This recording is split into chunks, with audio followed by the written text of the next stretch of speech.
బాగా వస్తుందని తెలుస్తా సార్, అది దిగుతారు, దిగిన తర్వాత పోతాయి, ఏమున్నది అది వాళ్ళు మనకు డేంజర్ అని తెలుసు, మనుషులు పోవద్దని తెలుసు. మరి బతుకుడు ఎట్లా ఇక? బతకాలంటే ఇంకో సౌకర్యం ఉంది కదా, ఇంకో దారి లేదు ఉంది లేదు, కదా. వెంకటపురం పోవాలంటే ఇంకో సౌకర్యం ఏమున్నది? వెళ్ళిపోదులే, నేను రానా? 30 కిలోమీటర్లు పోవాలా?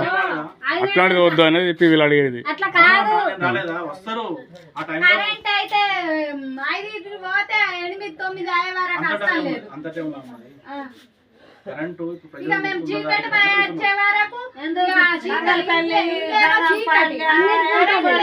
అన్నం కూర అంటూ లేదు, బోలు దోము లేదు. వచ్చినాక బోలు దోముడు అన్నం కూర చేసు 10 అయితే 11 అయితే అన్నం తినే వరకు కరెంట్ లేదని బాధ.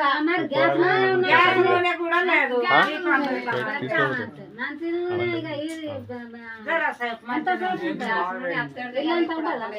ఎంత కష్టం అవుతుంది. ఫోన్ రాను వచ్చే వారు కరెంట్ ఉంటే రపరప బోల్తో అన్నం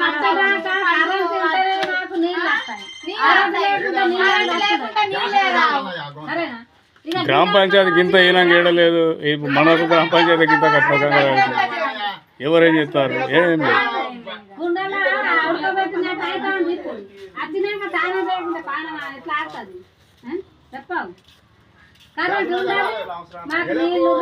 ఇప్పుడు సబ్ స్టేషన్ ఏమో దయగా ఉన్నది సార్, సబ్ స్టేషన్ దయగామా? అయితే బీవీన్కి ఫోన్ కొట్టాలంట, ఎల్సీ కావాలంట, ఇంకేమన్నా కావాలి ఇస్తే అయిపోయిందా? ఇప్పుడు మాకు ఎల్సీ కావాలంటే వీళ్ళు ఇస్తలేదు. కరెంట్ పోతే అటు ఫోన్ చేస్తే గీడ లైన్ ఎట్లా కడిగేస్తారు? నాకు అర్థం కాదు. ఇచ్చిర్రు, అది కరెక్ట్ కాదు. మేము ఇక్కడ లైన్ మెన్కి ఫోన్ చేస్తే ఎల్సీ ఇస్తలేదు, నువ్వు అటు బీవీని ఫోన్ చేసుకో, కన్నెపిల్లి చేసుకో అని అంటారు. అంటే కన్నెపిల్ల బంద్ చేస్తే దైవం సబ్ స్టేషన్ బంద్ అయిద్దా? ఇట్లాంటి వ్యవస్థ ఉన్నది. మొన్న పోయే అన్న మీరు మళ్ళీ ఫోన్ చేయకూరి ఎల్సీ ఇయ్యం మీకు ఏమన్నా మీరు అని అంటారు. రాని కొట్టంగా బీబీని చేయమంటారు. బీబీ